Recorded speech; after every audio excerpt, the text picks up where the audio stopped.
Alright, guys, welcome back to the IIC Rise, and we are into the in the process of providing the Python training, and I'm trying my best to provide you every bit and every knowledge of Python, and almost how to create an API, or maybe data analytics part, maybe full stack development, almost everything, guys, about Python we are trying to cover here, and we had started from very basics, right? So today's plan is, guys, not exactly today, 2 days plan, today and tomorrow. Okay, I'm going to touch a very important topic, okay, and very much useful in the today's world, and the way we create the today's app, maybe is mobile app or web app. Okay, so whatever the app you guys create, mostly because of the complex nature, or maybe because of the today's requirement of the social media, maybe, right? We have to create not only the API, right? We have to properly manage those API, and there the role of REST API come in play. So what is API, application programming interface? We have discussed already a lot about this. And my initial classes, guys, we have created our own API with the help of Python CGI. There is a different point, but we had created our own API. Okay, but that was the core idea of the API. Okay, but in the complex world, if your application become more complex, huge, grand, maybe we have to properly manage this. And if you want to properly manage, then you have to go for a REST API. But that is not actually the meaning of the REST API. So by the today's end, I'm going to explain you multiple vocabulary and concept, and that will be the base foundation for the REST API. And on the top of this base foundation, okay, tomorrow at the same time we will start our topic that's called REST API. So it doesn't mean tomorrow REST API we're going to start. Today I'm going to explain you the entire foundation of vocabulary and some of the concept that we need to understand the REST API. Okay, so you can think it's a 2-day class right now, and tomorrow will somehow I'll try to cover as much as possible about the REST API. But think in this way: anybody who by chance know microservices, okay, where multiple services connect together and create a one single app. Okay, they are purely based on REST API. So if you don't know REST API, working in the microservice is also very hard. So you can think in this way also, right? But today, let me start the things from very basic. So before I move to REST API, let again go to a Flask app. So what is Flask? It's a framework for the web app development. And how we work on Flask, everything, guys, we have discussed. Let me give you some more concept of Flask, right? And then we add some more new functionality. So what I'm doing here, directly, let me jump directly to our practicals. Okay. So again, I'm going to our workspace. It is a Python Rise, and I think this is the one folder we had created. So this is the workspace, and in this workspace, guys, I'm going to create multiple different apps. Okay, so I'm going to create one more new folder today. One more new folder. Let's say this is the folder for second app. Okay, and almost all the things, guys, we are going to do, we will put in this folder. So this folder will be workspace. Okay, and what I'm going to do, I'm going to create a file. Okay, and file name would be anything. Let me give the file name app.py. So this is the file name we are going to create, and my plan is nothing special. We are going to create again our Flask app. Okay, and guys, concept of form we had discussed in the last class, how to get data from the form to the app, with the get method we have also discussed in last class. So very quickly I'm going to revise this topic, because planning is there's some challenges in the get method, and we have to shift ourselves in a different verb of the HTTP called post. Okay, so what is post, what is verb, we'll discuss today. All the things and how to create everything we'll discuss today. And again, I guess this is the base foundation for the REST API. My motto is to go to take you to the journey of REST API. Okay, so what I'm doing here, I'm going to use Flask. module, and here there's a class called Flask. Okay, and we are going to create an app from the Flask. You can give your app any name. Let's say my IIC. I guess this is just a name, a random name I just giving here. And plan is anybody who come to my app and they use this route. Let's say route is slash form. We will run this function. Let's say function name is my form. We run this function. Okay, what this will do, this function, we will return something. Let's say form.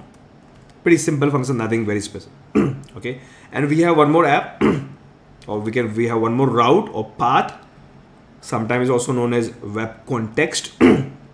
Okay, so I have one more web context or route. Let me use the word called, let's say, data. Okay, if anybody come to this route, we will run this function, run this method, and they will return data. So pretty simple, guys, nothing very special. We discussed every bit about this in our last classes. Okay, so very simple app. Right, so what I'm going to do, I'm going to run this app. How to run this app, you guys know, right? You can run the Flask run and it will run for you. Flask will go to a current folder, look for this file. If this file is available, they run this app and your app server is ready, or your app is ready. So this work, guys, a Flask work. So this concept we already discussed in our last class, but very quickly let me check if this is working or not. Obviously it will work, but let me go to this page. Right now it's not working because we have provided this particular route, you know, the form and all the things. So just give your context name or web context name. It will work fantastic, and this is also working for you. But I think, guys, I'll just come back this page again and again. We can also open my CMD and we can go for command line URL. It's called curl, and open this page, and again they give you the same output. So again either use web browser or you can use command line browser, curl command. They will give the same output, obviously. Okay. So this is one thing we have done already. Okay. So now what exactly I'm going to do here, let me stop this. Understand one thing, very small thing. Okay, normally right now this is just a Flask app, but typically in the future we are going to add lots of things here. Maybe you want to add some machine learning programming or big data programming or analytics programming or data science, whatever, guys, domain you will go. Lots of things you're gonna run. Okay, most probably there might be possibility in this particular program you might have Flask also, some more thing also. Okay, so technically this is not the right way to run your code. If you want to run this code that has a Flask, so you use Flask run command to run it. So this is not the better way to run it. Okay, so better way to run this program, that is always Python. So we call the Python program, and I want Python will run it. And by chance, if this program has a Flask, so Python will go and launch the Flask app. You understand, there's two things, right? There's two things we wanted. One, I wanted my Flask code to be run. Second thing I wanted, okay, I also want my app server to be run. What app server means, because the server I can access my my pages. Okay, and because I wanted my app server to be run, that is the reason we use Flask run command. They will do both the thing for you. Okay, but it is only meant for Flask, but my code might have lots of different kind of library and modules also. Okay, so typically I always want my Python program to be run like this. But if I run in this way right now, nothing gonna happen. It's start and it's closed. By chance there is no error come up, but nothing gonna happen.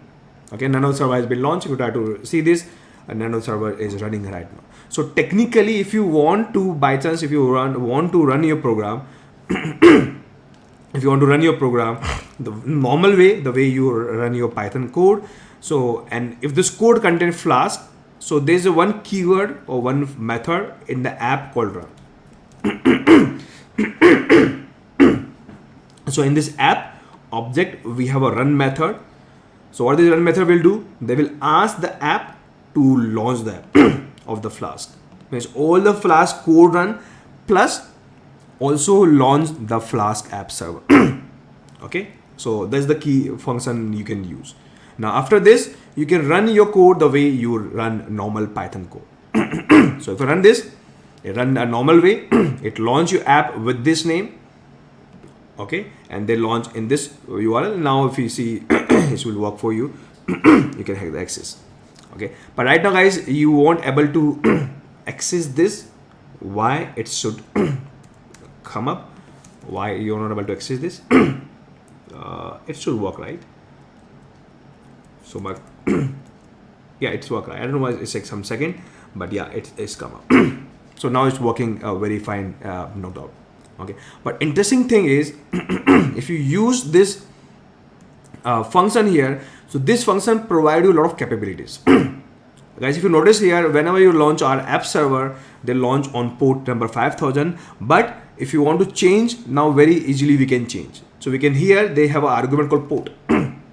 Unless I want to run my app on port number 5555. That's all. So this run method come with multiple arguments. So let's say you want to change the port number, you can come and change the port. Now if you run, now this time a program will run on this particular port number. Obviously, when the client hit, they will hit to this particular port number to access my data. Okay, that's one of the things you can do. Okay, I don't know why this is taking much time here, but yeah, it will come up. Okay, this is one thing. Second thing here to be noticed, you guys, if you know, in the last class we have talked about a concept called hot reloading. And that I told you guys, if you go to development environment, they will provide you hot reloading concept. And then manually here we have to change some parameter in command line, you know, environment variable to go to dev environment, and they give you hot reloading capability. Okay, rather you do so much thing. What can you do here? Okay, in your code, this function has a capability, and they have one more argument called debug. And if you change the value called true, it will help you to automatically change your environment and to debug. Technically it's like development environment, and there they give you a facility called hot reloading. What is hot reloading? As we discussed already in our last class in very detail. Now guys, here by chance your environment name is production. By chance name is same because we haven't set the environment variable, but you can see your debug mode is on, and because your debug mode is on, they give pin also, and now they have a hot reloading capability. You guys know what is hot reloading. So let's say my client hit and they see this particular data right now. Okay, but if you want to change on the fly without stopping your server, right, you can just directly change the code and hot reload will work for you.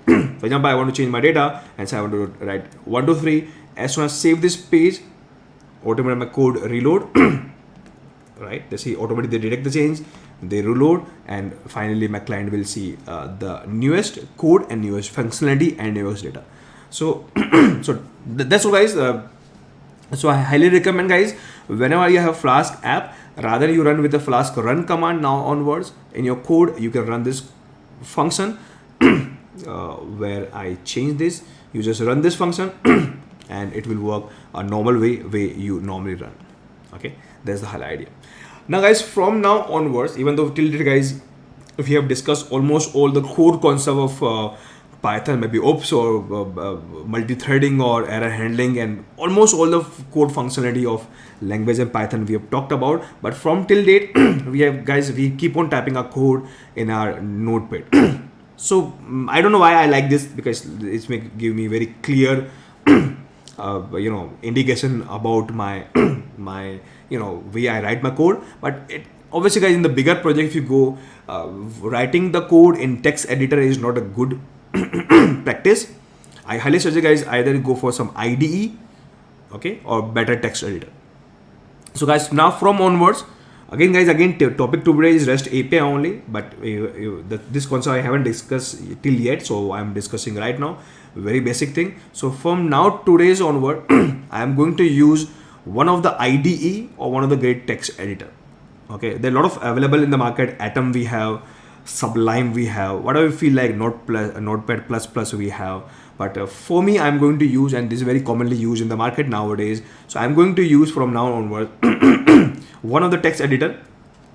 Okay, and name is called Visual Studio Code. It's a free version. Okay, but it's very powerful, very much useful, very much clean and simple also. Okay, so just go and download this particular software.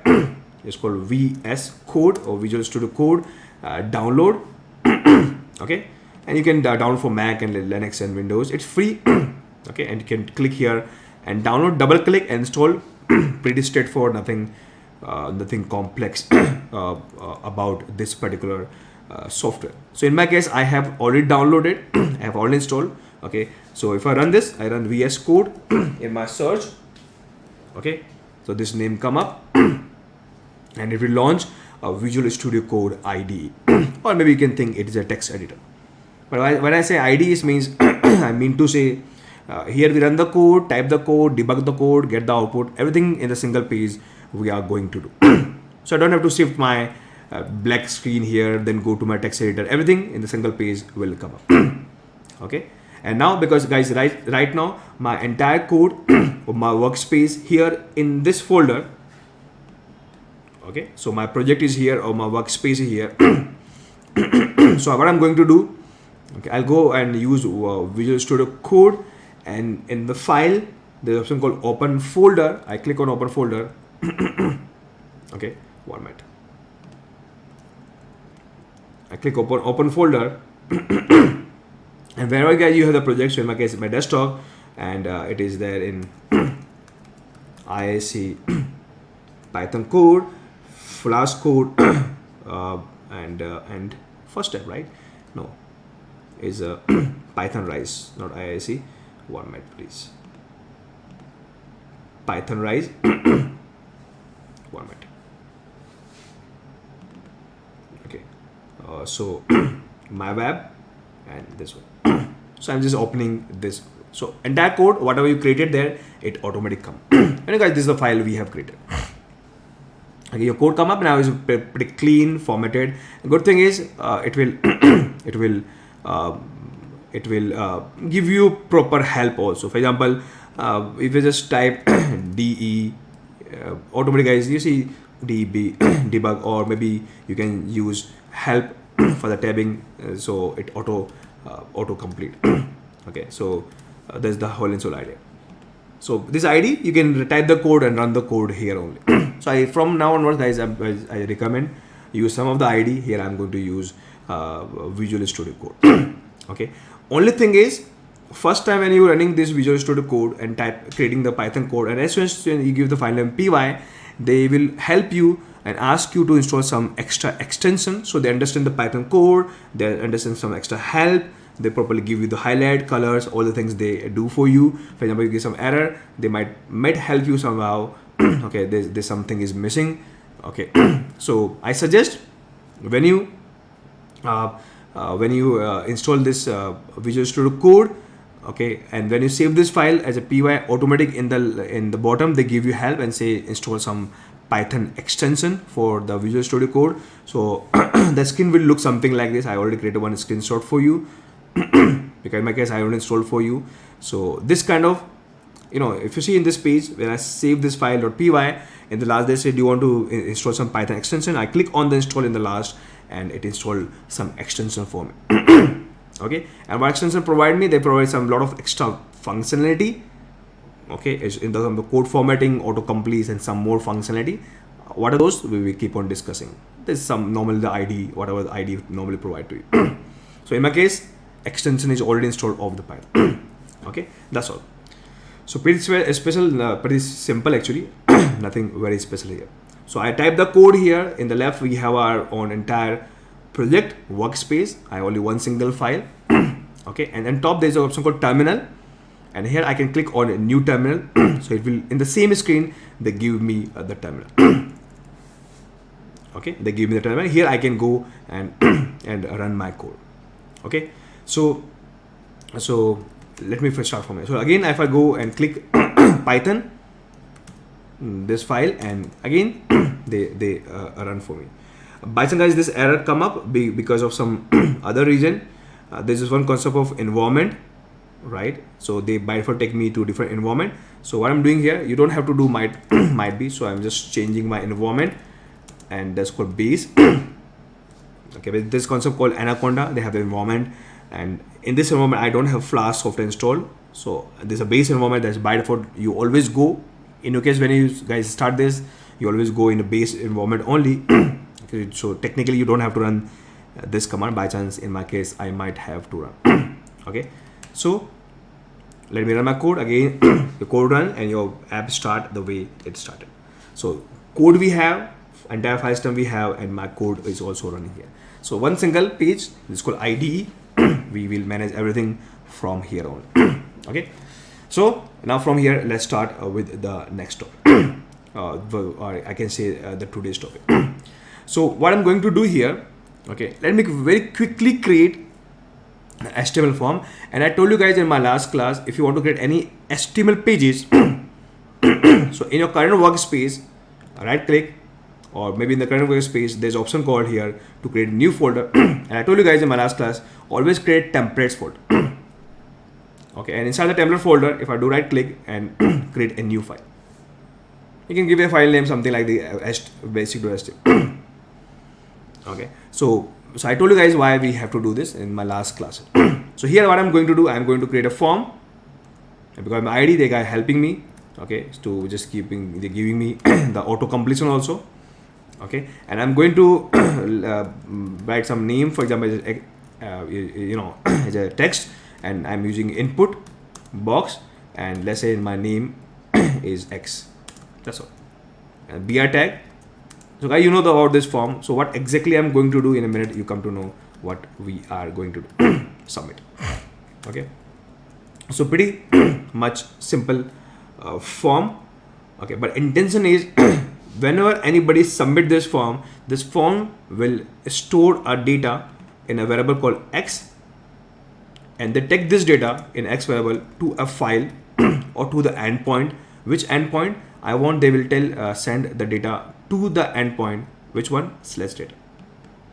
And how to send, you guys know. For this we have to tell where to send this data, to this particular endpoint, or route or path or web context.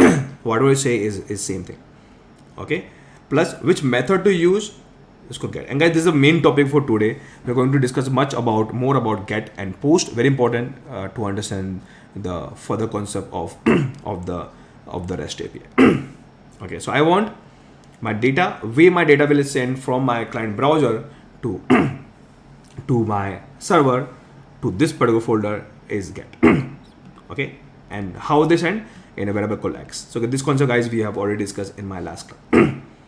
Okay, so it means this particular route in this file, this particular route should support a method called get. So right here, anybody come to you and send the data to you in the get method, you have to use it. Okay, and for this, you guys know how to do. We in the last class, guys, we have written the entire get function. Okay, so we'll tell here, maybe if somebody sending the request, for the guys, you have to first load a module. Okay, I think the module name we use is request, is not S, is request only.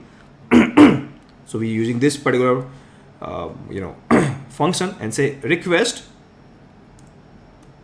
Okay, we are going to check your method name, and if your method name is equals to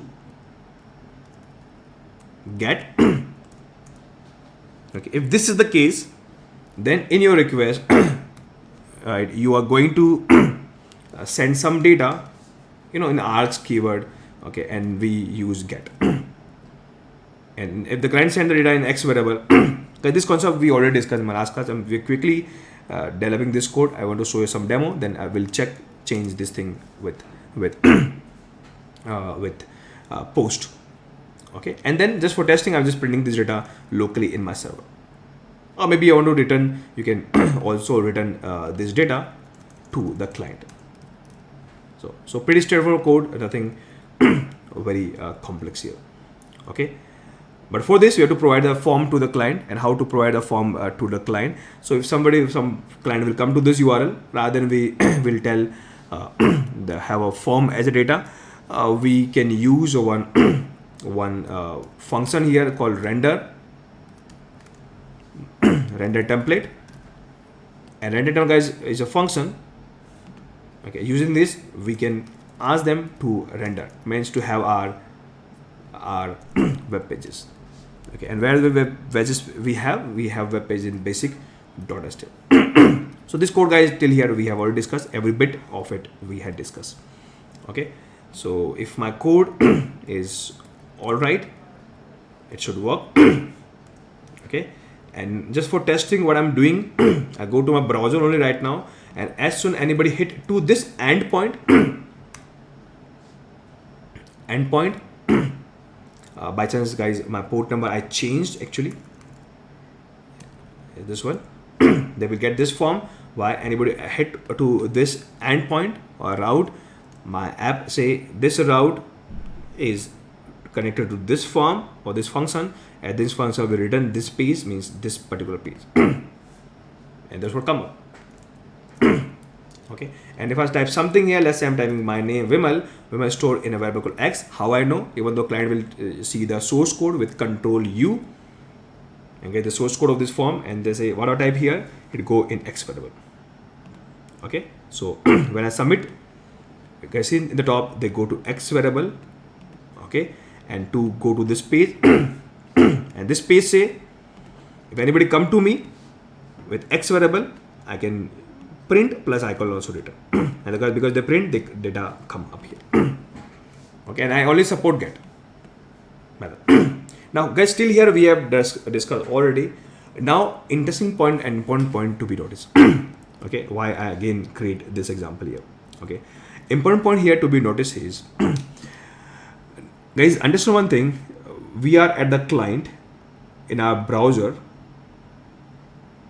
In browser, guys, we have presented with a form and submit button. Okay, and we type the name here, for example, some text. This name behind the scene is stored in X variable. And now the goal is client has to send this information. Okay, this is very important to guys to understand. Client has to send this information, X equals to Vimal, via network using some protocol to the server. Okay, and you guys know, because this is a web app, so protocol mostly we use HTTP hypertext transfer protocol that you guys know. But important thing is here is how they send this information. Information is X equals to Vimal. So intention here to send the information from the client to the server. Okay, so after the server have this information, they can use and utilize the way they want to utilize.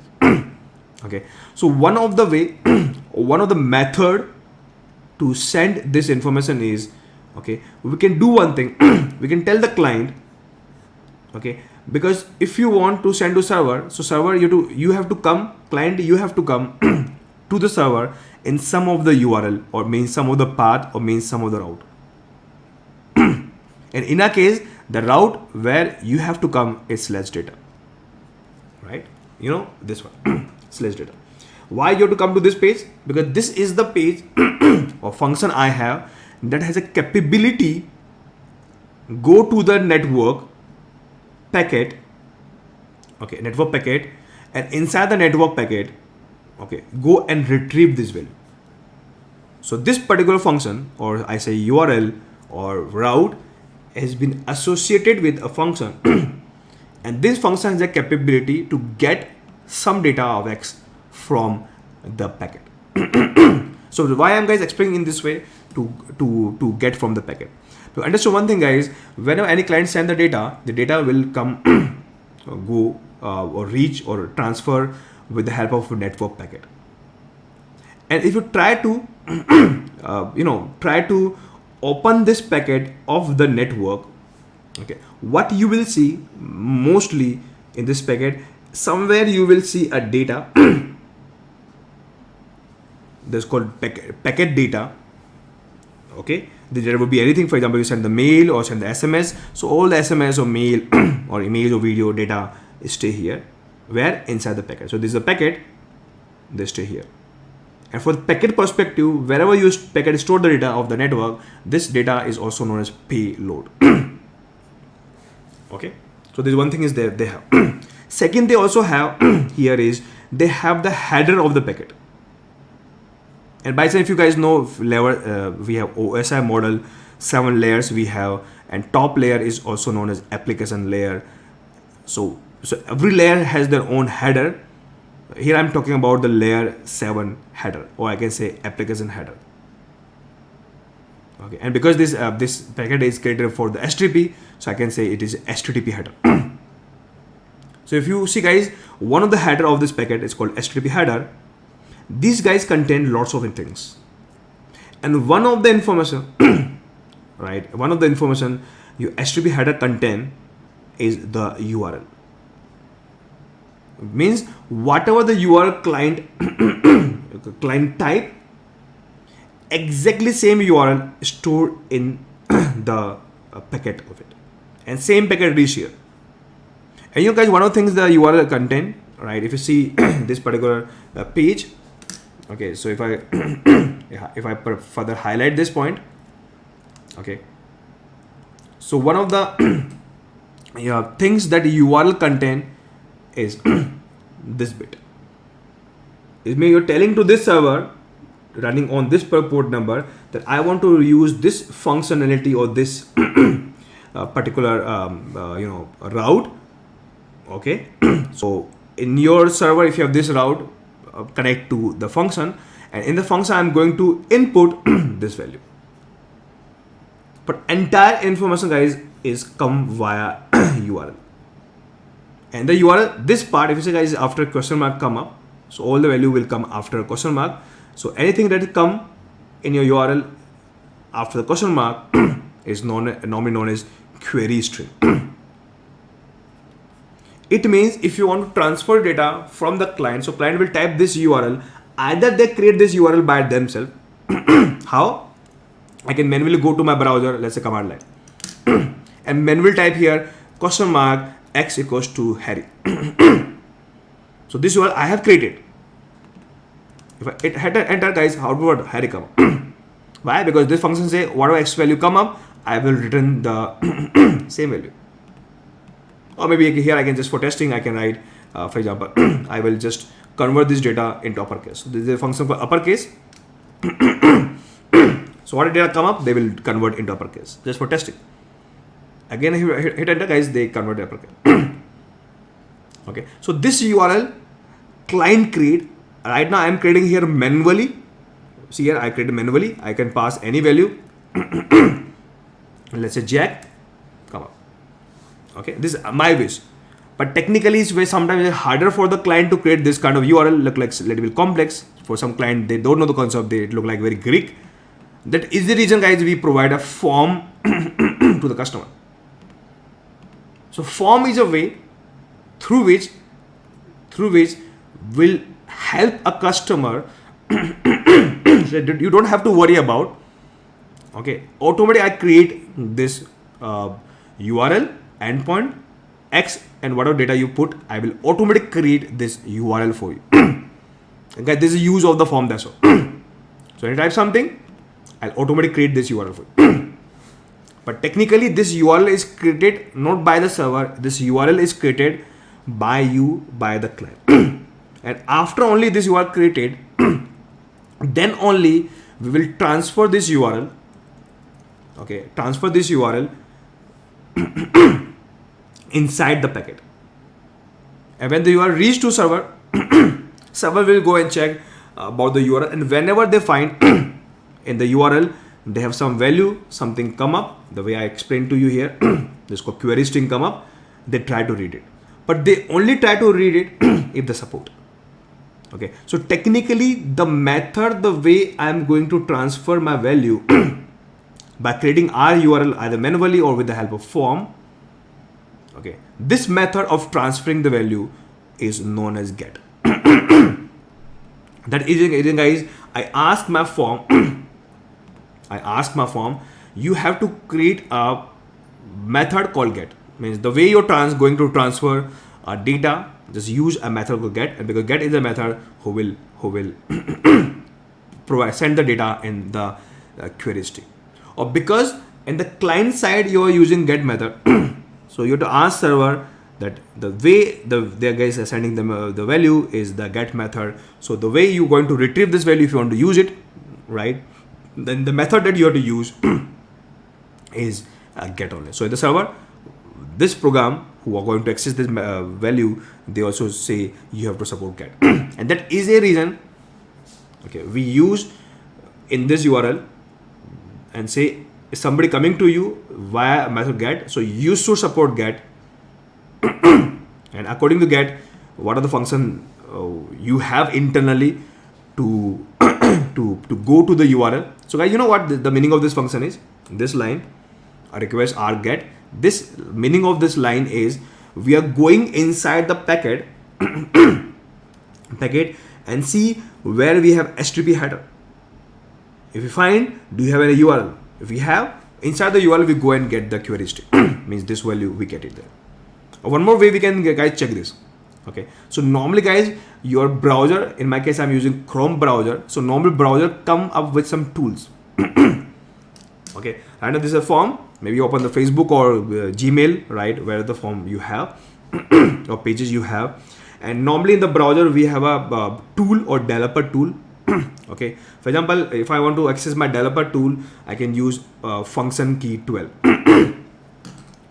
So now if you open the function key 12, so in the left side you can see your website, and right side there's a developer tool come up. And if you want to analyze the network, what is going on in the network packet, okay, so there's a tab in the top that's called, guys, by chance you see the HTML code in the element. Okay, even though guys, if you click here in the data, they will highlight which part this is located. Okay, but if you want to see while doing some operation in this form, what data transfer, how data transfer, how the packet or header created. So there's a tab here called network. So this is an inbuilt feature of your browser normally. Okay, and now what happened? What I'm doing here, guys, let me store, let me provide some data. Let's say pop, and when I submit, okay, this tool will analyze what data is transferring via network. Okay, now you can see here there is nothing here, but as I submit, okay, some thing come up. They say some second, how much time they require to transfer some data, something like this. But for me, the important thing is status. 200 means they're saying you wherever you want to reach that page, that URL exists. So our status okay means is found. Obviously, you guys know 404 it means error. Okay, and what we did, we sent us some document. Okay, in the document or some information we sent, and how I send this information using this way. You know, that data !" export. It obviously look like get. Okay, but if you click here, it will show you the detailed information of the header, and that is the header, guys, I was talking about. Okay, I told you guys, your client browser, maybe your Chrome or maybe curl command, they create a packet for you. In the packet, there lots of things is there, but one of the important thing right now our concern is the header or HTTP header or layer 7 or application header. We want to see what things they put in the header. So I think this is a good tool to go and check. And what they put in the header, they put the way we are sending the data is the get method. I am going to send over here. Okay, and what I'm sending the entire URL or metadata is there in the URL. Okay, my data is there on the URL. There's one important point to be noted here. That's a very important point. We'll discuss, guys, when we compare with the post. Okay, and plus we are content time HTML means we are sending some HTML text data. Now, if you remember in my initial classes where I started API or CGI, so when you create your own app server or API, you have to use, content type. If you remember, I use content type there because I have to create my own header. But here, because I'm using Flask automatically create this header for you, so you don't have to worry about to create content type HTML. But if you create your own CGI program or API program, you have to create this. But right now, because we're using some web framework, and this is one of the duty of the web framework, some of the header they automatically create for you. You don't have to worry about. Okay, so these are the detail, guys. They show you, right? They show you, and they were clear in the query string. They send x equals to pop. It means your data will go in your query string. Okay, so one of the bad thing about the query string is, okay, why am I guys explaining this this point here? One of the bad thing about query string is this is visible. So if you want to send some sensitive information, okay, just very quickly, let me do one small change here. I go to HTML and let's say this is very sensitive information. So in the HTML, I can change my type called password. So password, guys, is one of the type in HTML. Okay, password means whatever data I put in this box, it will be hidden. It's not visible. This thing I change in my HTML. That's the only thing I change. Okay, and because I think this is my one password, let me use this is my some credential important information. I don't want anybody can see it. Now what happened if I go to a form again? Let me refresh this page. Okay, and now if I type something, maybe for me it is very sensitive. So let's say I'm typing something. It's not visible because it's sensitive for me. I don't want anybody to see. But challenge here is because this form is going to store this information in a variable X. That's okay. Because without variable I can't send the information. But they're sending by get. So what happens if somebody submit this or I submit this? Anybody who's standing nearby me, they can see my my data in the URL. Or plus, if anything is stored in go via URL, they also create a history, right? So if I close this browser or anybody open my browser, from the history of my browser, they can see my password. Okay. So one of the challenge in the get method is it is not secure. It is not good to sending a secure information. Second thing is if your information is so big, okay, so big. For example, you want to transfer file or image or videos. Obviously, you can put your image video here. So if you want to transfer any file or video, big files or big data or big information, right? Obviously, get method can't be used. Okay. So in this kind of scenarios, if this is two, these are two main scenarios. If these are two scenarios, if you have, okay. So for this, what we have to do, we have to change our method. Okay. I don't want my data will go via URL. Okay. I don't want this. So if this is the case, so what can we do?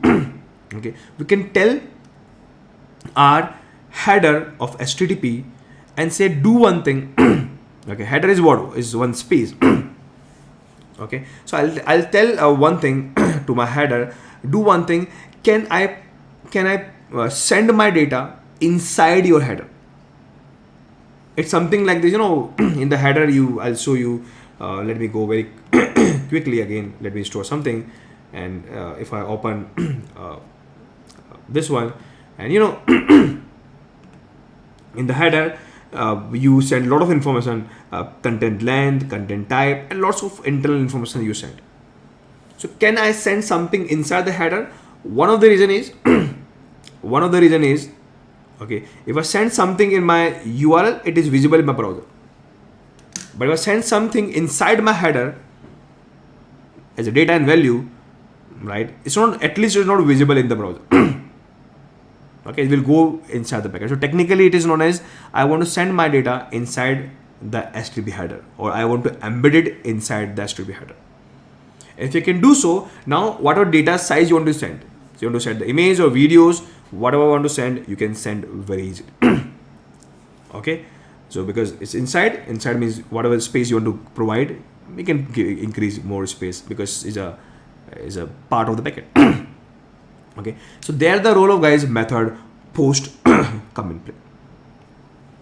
Okay, so post has a capability to send your data inside the HTTP header. I'm not saying securely because anybody who know how to open the packet, the tool in the hacking world come up through which anybody can open the packet and read it. But technically better than get. At least you're not visible in the browser. Okay, as a URL, or they doesn't create history.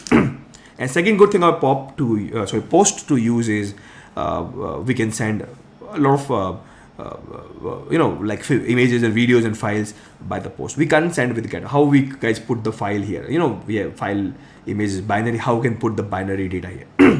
Okay, something like this. So this is one of the use of the post. We have some more use of the post we will discuss, but this is one of the use of the post. So technically, if you talk about the HTTP, they have lots of method available. One is get, one is post, but they have more. Okay, and those extra, if you use in other purpose, other way, then they are known as verb. So what I mean by this, in a 5 minute I'll come to this topic. Okay, but let me first cover a post method very quickly, then I come to this topic of verb. Okay, so what I'm doing here, nothing special. Because form is the one through which we collect the information from client. We say I just want to change my method to post. That's the only thing you have to do. That's all. So the form, you change your method to post. Now what you see, everything is same, exactly the same. I go to my client browser. Let me go back. Let me refresh again to reload my data. Very quickly, let me check the source code. Now it is updated, post, that's nice. Now if I store my data, let's say I want to send some information here. And now what you see guys, a difference. As submit, you will be landed to slash data, but whatever data I'm putting here, it is not visible here in the URL. It is not there in the query string. So it's a submit. Okay, interesting thing is it's not available in the query string that I want. But bad thing is it won't work because, but obvious, I reached to this URL, and here in the URL in my Python code, I said this URL only support method get, and here I'm sending the data post, so this is not allowed. So this error is come because of from the Flask, and why? Because we fixed I don't support this. So let me change also my Flask app that now in this URL please start supporting post method. It means any packet that come via HTTP protocol. So I have a capability to go inside the header of the HTTP, and any information is there, okay, that come inside the packet, I will retrieve and use somewhere. Okay, so that's what it will do. So let me go back again. Let me write something, and now guys, a very different error come up. Error is unbounded local error, and just try to understand. So there's some error come up. Technically they're talking about this data variable is not available. So this data variable is not available. Why? Obviously guys, this is a data variable we created here after we go inside if loop. And obviously guys, because my method is post, we never go inside if loop. If you don't go inside the if loop, this won't create. And why we don't go here? Because of post. Because we are comparing, we are going to run this code only if the method is post. So guys, I told you in my last class, request the method is a property that will tell you which method client come to you. So comparing, if they come to post, even though technically we don't have to compare, but why I'm comparing, because maybe there's a lot of cases where I can write both the method. So client can come by post and get, so you can compare. If they come with post, do this. If they come with get, do this. So that is the reason it's good practice to always write this code to check. Okay, so now let's go and check very quickly again. I can type something, submit. Again, this error come up. This time I think error is a little bit different. Okay, and there's a none type. Technically, reason is because we are sending data by post. And I told you guys already. I told you already. If you are sending the data, okay, in your packet. Who's sending? Client is sending. If your client is sending data in the packet, okay, either you can send in the URL, that's called get, or either you can send inside the header that called post. So here get will send the data via URL, post will send the data inside or embedded inside the header. And obviously guys, there are two different approach. Technically data they are sending, but approach is different. And obviously guys, different approach, we need a different function. So this particular function is meant for get. But here I am sending my data post. Obviously we have to use a different function altogether. Okay, the function that has a capability to go inside the header and get the data. So instead of args, we have to use a different function altogether. Okay, so now depend upon the requirement, and there is a guys, nothing is coming in the get, so this value is none, and because we can't do none as upper, so this is the error that okay, we can't do upper on the none. Okay, so for this we have a function called form actually. So form has a function, they have a function by sense, function name is get, but get doesn't mean get method, it's just a method name. to retrieve or read something. But this has a capability to go inside the header, and any data come in header of the HTTP protocol packet come via post. They will read it and they will use the way you want to use. Okay, so let me go back again. Let me type something here and submit, and now this is the one data that I typed. But now if you say there's no data come in the URL, right? Okay, it means if I again go here and I run my tool of developer F12 and let's say I'm typing something here, I'm typing Vimal by chance. Okay, and I submit, what you see, okay, in your document you don't see data here first of all. Okay, second thing, if you click here, right, you're very clear, you're sending the request via post method. Okay, and third thing is, guys, here if you see in your header okay, in your header what you will find, you will find the data over here. Okay, so technically you can think in the one more way, guys, you can see the content type also change. Last time my content type on the get is text HTML. Ismail, it means you are sending our data, okay, in a text format in HTML. Means technically they're talking mainly about in the queries.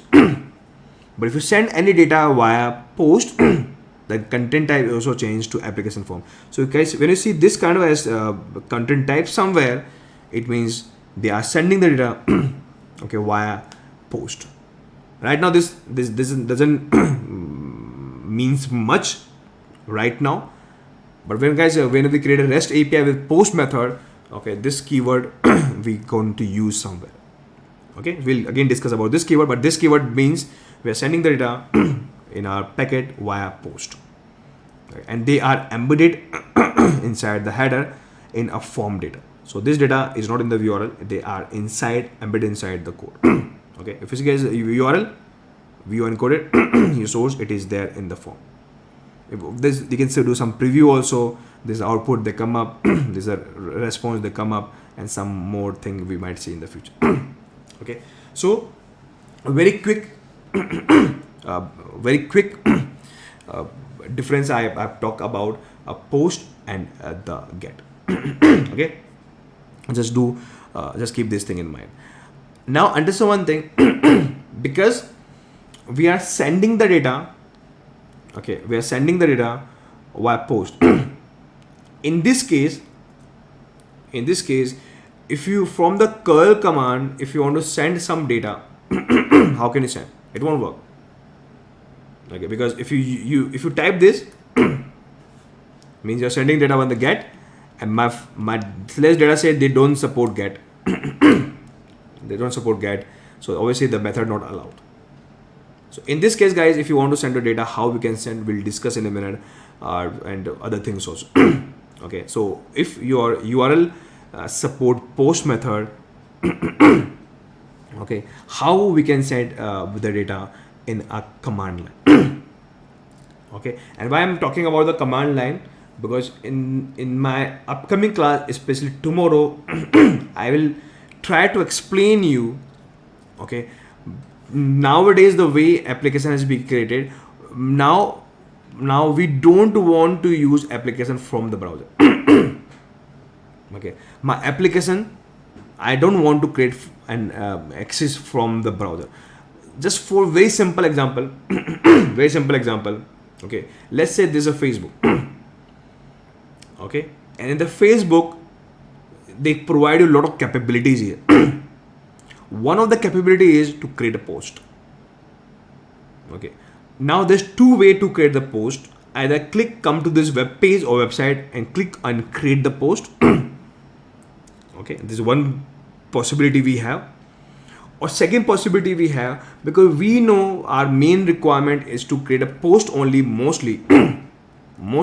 So what some third party company might do, they can create an extra app, or let's say maybe mobile app. Okay, and a mobile app, they give me a separate button, and they say if you click in this button, we give you a separate page where you can do and write about the post and submit. Okay, so without opening this entire big website or big pages with a lot of options over here, rather you do in this way. I'm just giving you a separate view in the mobile phone or maybe some third-party product. Okay, that is only meant for one one of the feature of the Facebook, for example. Let's say only for post. But when you click here, finally your post will be posted here only. Okay, so what I'm trying to explain you, maybe tomorrow guys I will make you properly explain this concept. Okay, but this is only possible when the Facebook say, okay, every part of my app or my website, behind the scene, they have a capability of REST API. So Facebook say, because I provide everything as a REST API, so anybody can create the third-party app and they can use Facebook from the app, maybe mobile app or maybe even some third-party tools we have, where we do our things there, but finally it's posted on the Facebook or Insta or LinkedIn, whatever. So guys, don't worry, you might not be able to understand right now in a minute. This is my tomorrow topic. We'll discuss in more detail. So technically, almost all the bigger website, bigger apps, social sites, right, or all the biggest tool and technology, if you guys anything you guys have our cloud computings and those tools, everybody provide your REST API, because mostly my client is not looking for all the features what you're providing right now. They don't see this big lot of information. They are interested in one or two facilities. Okay, because I'm interested in one or two facility, why I just want to have this entire app or website come up. Okay, so all 2 or 3 facility I want to use that only. Okay, for maybe if I want to post something or delete something, those are things I want to do. Okay, so you can think here. Okay, maybe here you just looking for one thing, not for, you also don't want to chat here, want to see your header, all the things. Your requirement is to post, either create a post, view the post, delete the post, or update the post. Okay, so again, it is same concept what I explained in my last class also in my databases integration. Okay, this is called curved operation.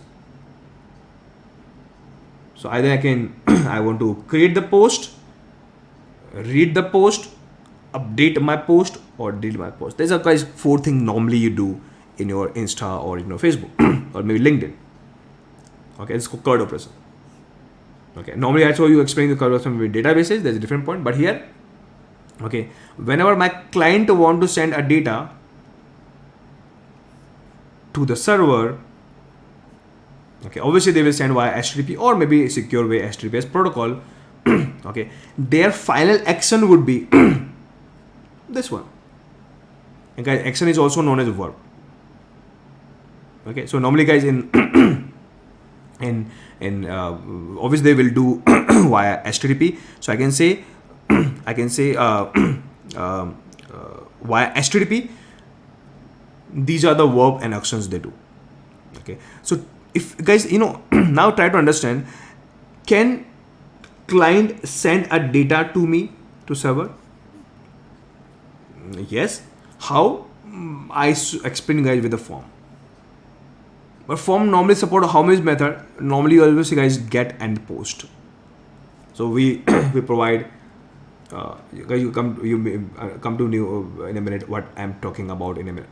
Okay. So client will have this form. They will send the data via post or get. Okay. But post or get is a method. Normally meant for the entire website or web page, normally access via browser. Both duty is to send the data. That's the only things. Okay, their duty is to send the data, and for the server perspective to get the data. And that is guys in the server we say I want to only get. And both the side guys, if you use post or get, we only get the data. Way will be different, but finally motto is get. So if you use a technique called form and something like this, right? Only thing we can achieve is R, read. That's the only thing support. Okay. But if you talk about the application, right? Application means Facebook. So these applications don't have only only what I say, only get the things. Right? It's not like this. You just want to send your data here or post here. Sometimes you also update also, read also, or delete also.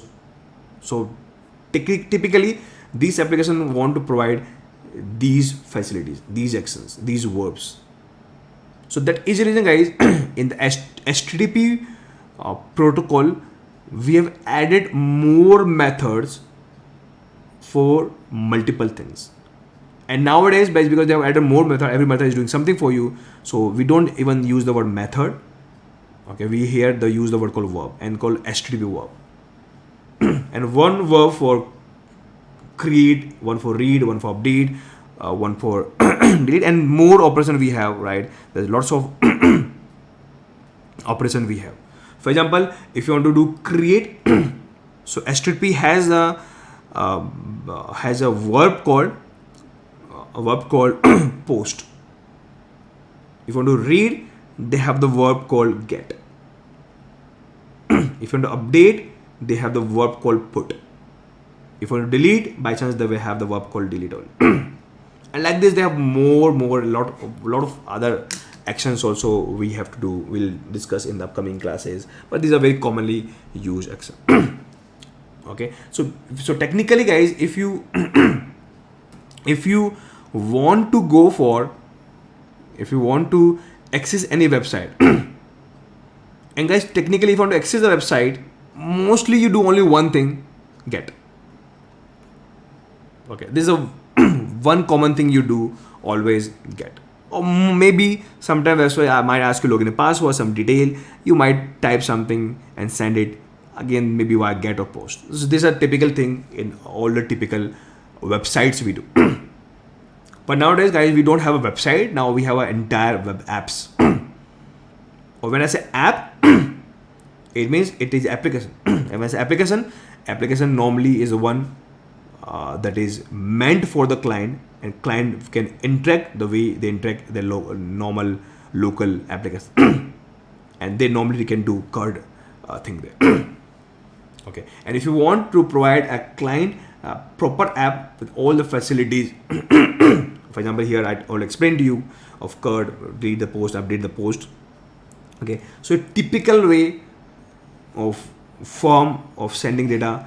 Obviously, guys, why the form, just think in this way, why the form, I want to say delete the post.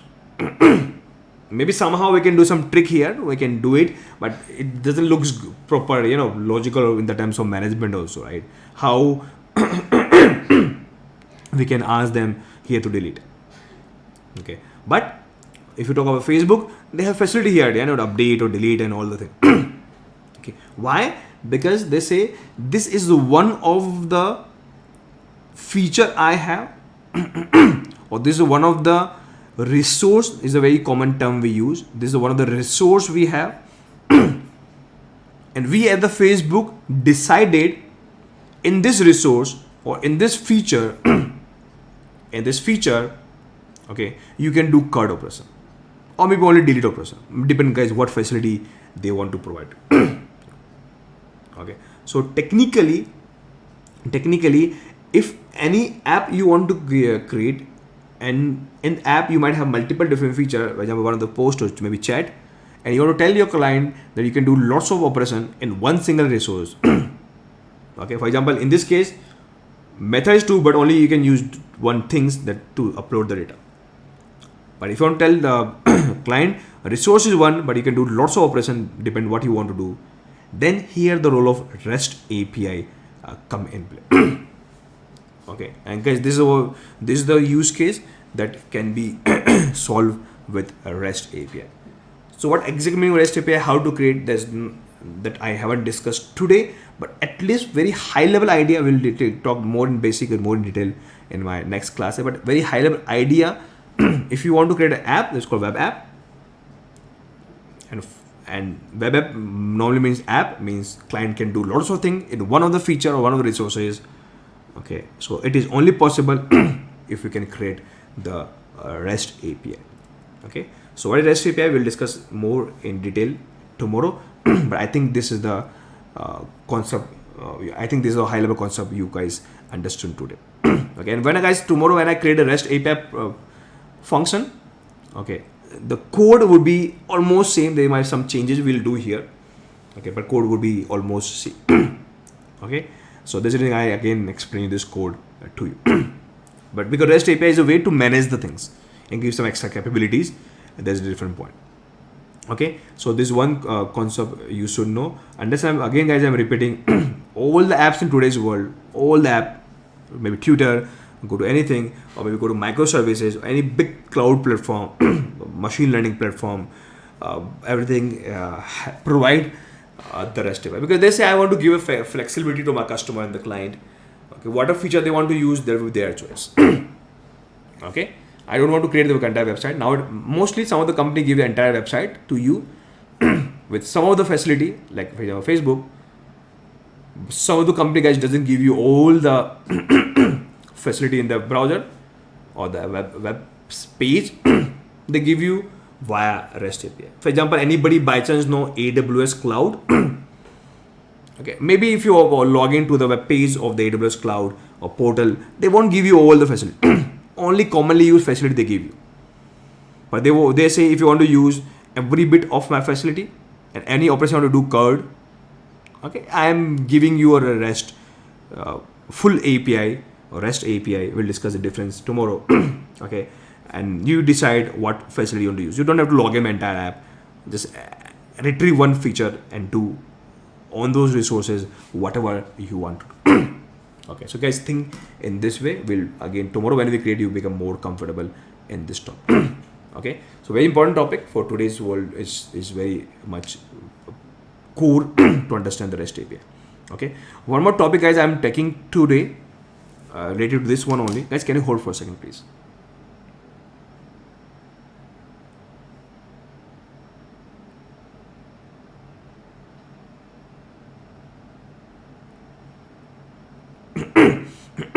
So one more topic, guys, I'm discussing today. Okay, it will help you guys tomorrow to do some programming in REST API. Okay, so what I'm doing here, nothing very fancy here. What I'm doing here, let me copy this code. I'm going to create one more endpoint. Let's say the endpoint is name. Okay, and when this endpoint hit, we will run this function, and this function will return, let's say, my name.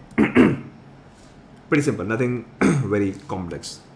Okay, so so let me hit from my command line. So anybody hit this particular URL, my name cover. Okay, but now, guys, here the route that I created, the name of my route is /name. This is the name of my route. Okay, but here the issue is this name is fixed.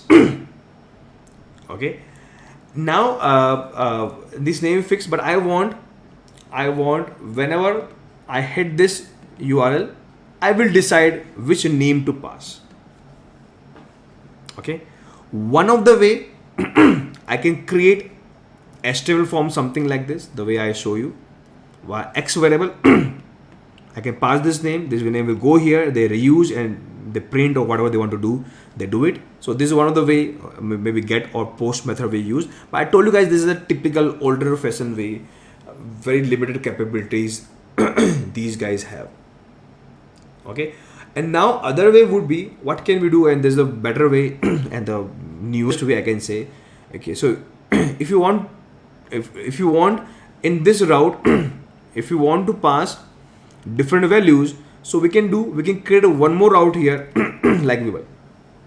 So your route name is Vimal only, so it's / name only, but by this way or by this format, okay, we are creating a sub route, and by this we are passing our values. Obviously it not work here because technically according to my app, this route is not available.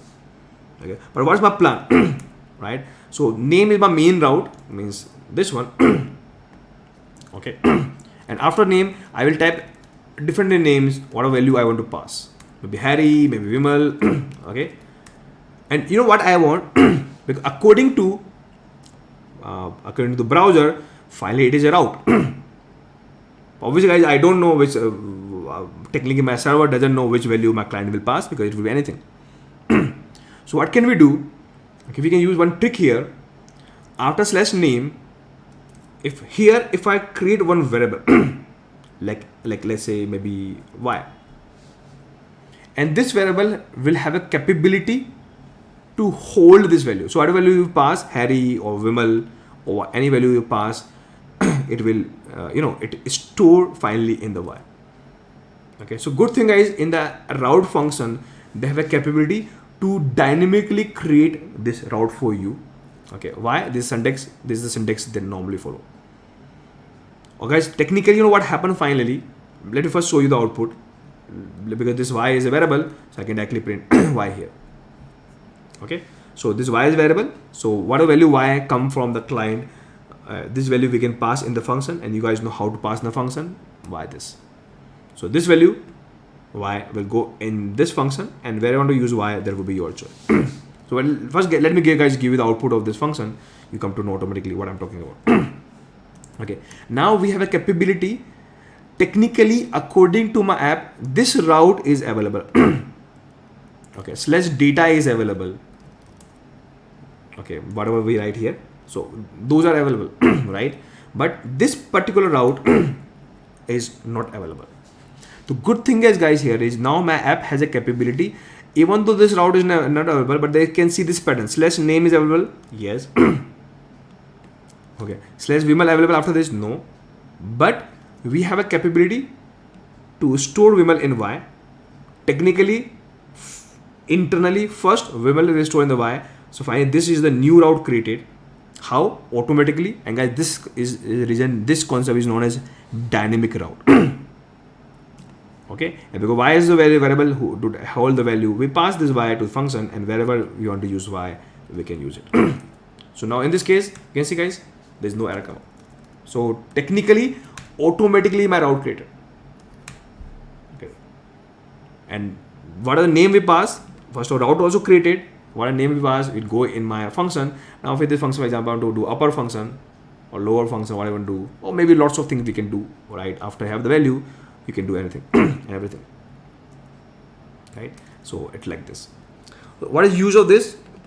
I haven't explained you right now, but I just wanted to give you this extra syntax here.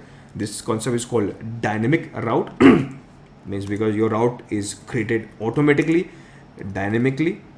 Guys, this is the route we already created, is fixed, known as static route. There's two different routes we have. And this concept is very much useful in REST API. Okay, and how useful, what benefit you gonna get, we will discuss in tomorrow class. Okay, so that's all guys for today. I'll share this code. Okay, some of the vocabulary I give to you, again some of the things I already explained to you that we already discussed in our last classes, but today is the base foundation for REST API. As such, REST API I haven't started today. From tomorrow we'll start from very basics, and we'll do lots of advanced programming in REST API. Okay, so that's all for today. Any queries if you have? Okay, so I'm opening your chat box. Any queries if you have, you guys can ask me. Okay, but again I'm repeating guys, any newest or today's generation app you want to create, okay, REST API is the concept that you should know. Okay, that's the main thing we have here to notice. Okay, so any query guys you have, I open your chat box.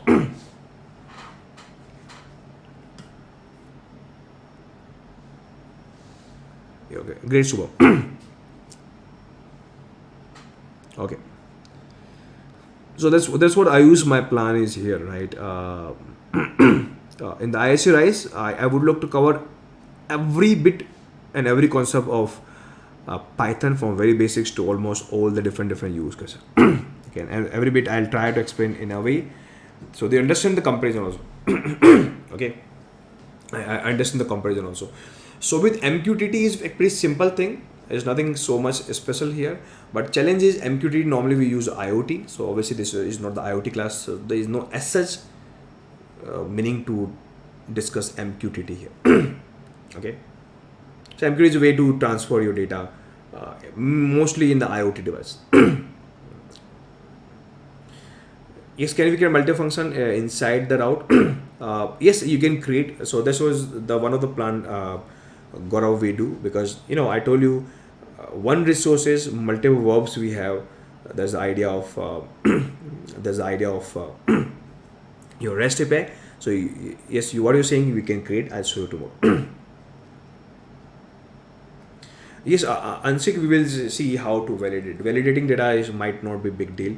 Right now, we are discussing much about the concept and how the thing's gonna use.